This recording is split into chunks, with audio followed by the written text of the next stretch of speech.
Happy Monday, folks. Welcome once again to Talking March Madness. I am Miguel Mike Medina. This is Avery Jones.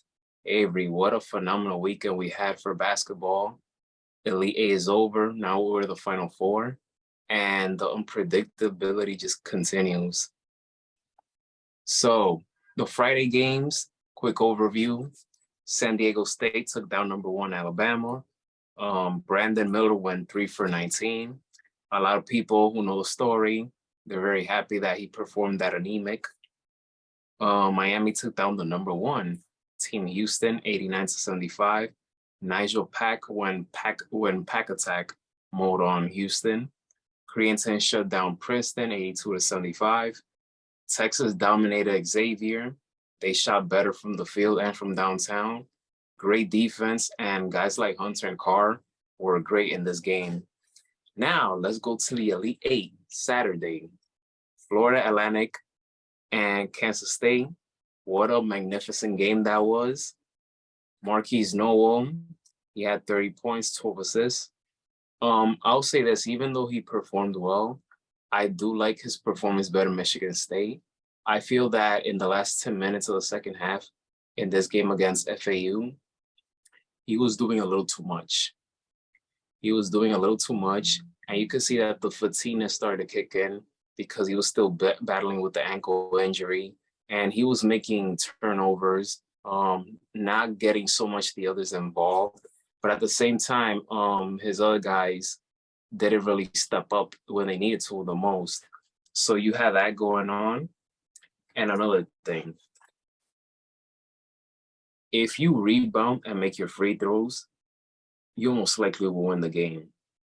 AFU out-rebounded KSU 41-16. And from the free throw line, they made 18 out of 22, which is 81%. And that's why AFU, they're victorious. Yes, they did turn the ball over 22 times, but the point is they out-rebounded and they made their free throws.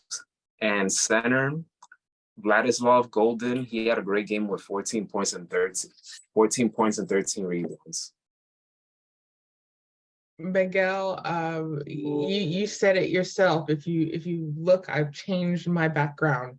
I've now fully embraced the madness that is college basketball. And you're right. The Friday games, even kind of watching these games at work, I told my manager, I said, we're either going to get, great games like we did Thursday, or possibly one blowout, and that ended up being Texas Xavier. But the games on Saturday, that FAU and Kansas State, and you're right, Marquise Noel's performance versus Michigan State was better, and it will probably be the highlight of his career so far. But you're right, when you only have your one superstar making all the plays and no support, that's going to be detrimental to the team. Now, granted, they hung in there, but when he didn't have a bench to help back him up when he needed rest, that was probably what kept Kansas State from pulling away from the game. But Florida Atlantic University, little school in Boca Raton, celebrate it.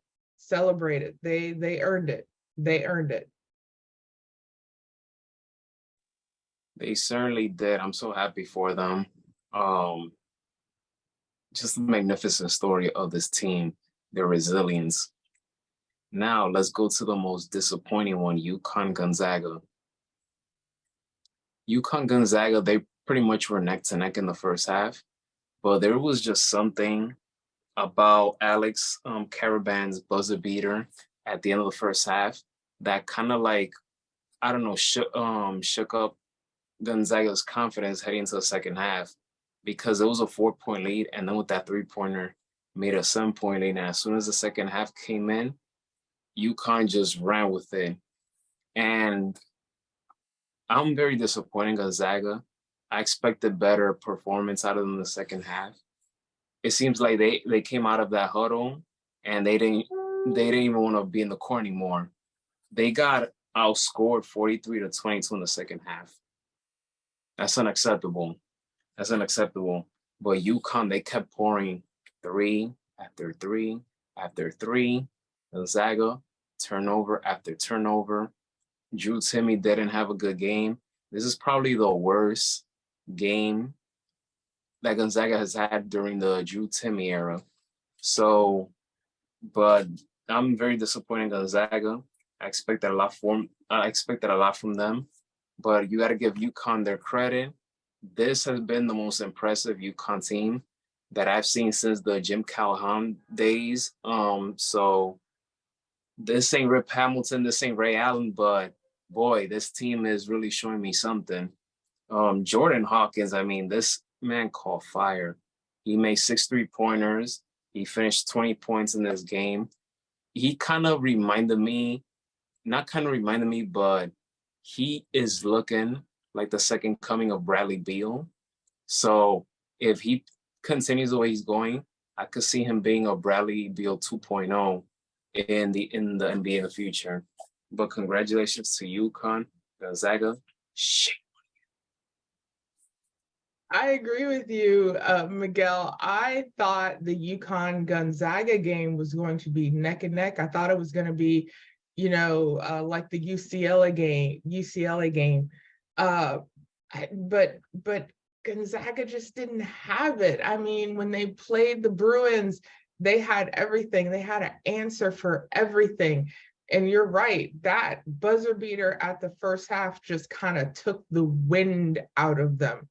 And you kind of see it constantly. Going into the half, you do want to have some type of momentum to work off of when you start the second half. But UConn just took the reins and went with it. UConn just had an answer for everything. And you're right, disappointing performance from Drew Timmy. But I mean, Gonzaga, the way they fought back and everything, they just like didn't have enough gas in the tank. They were probably running on fumes after the Bruin game, and then there was nothing else left. But congratulations to UConn. Great showing, great performance. They definitely earned that, considering a lot of people were picking Gonzaga on this, but UConn earned it.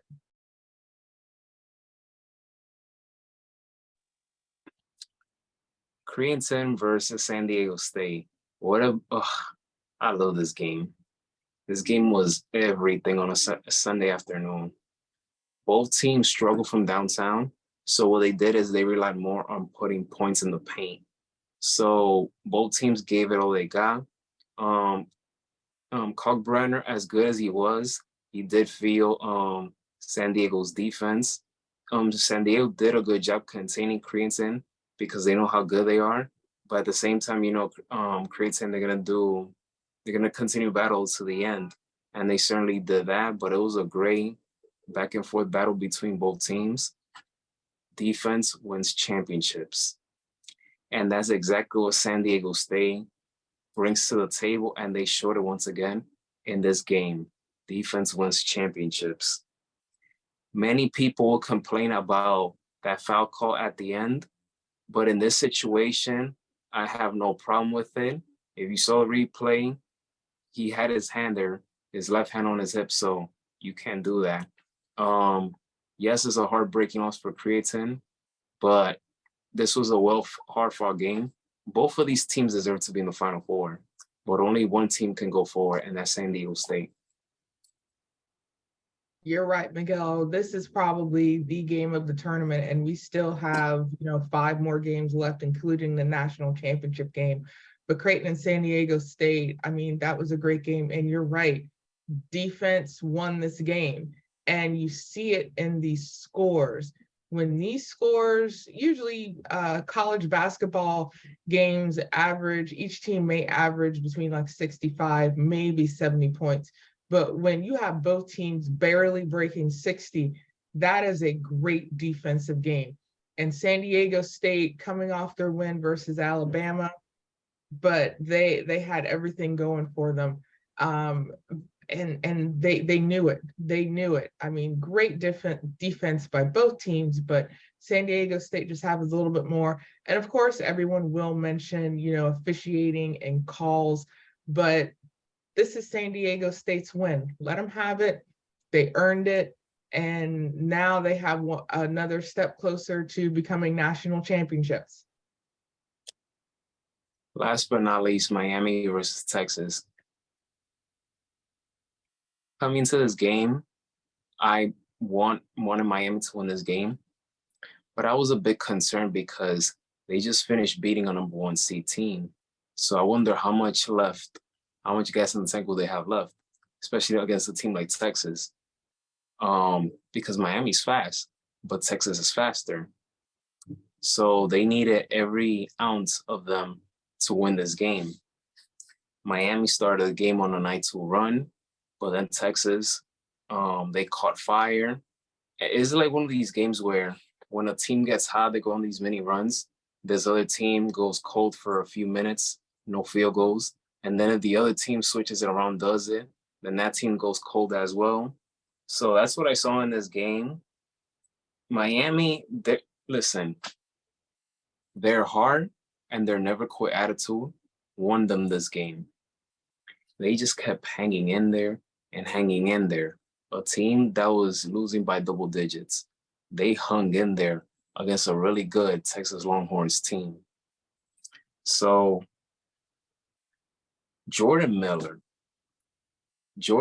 had a game of his life.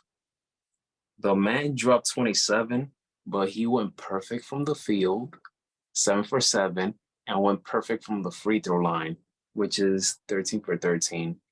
This is a signature game of his college career.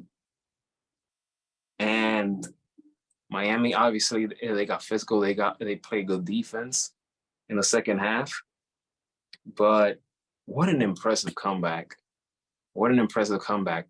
They are a tough group and they're well coached.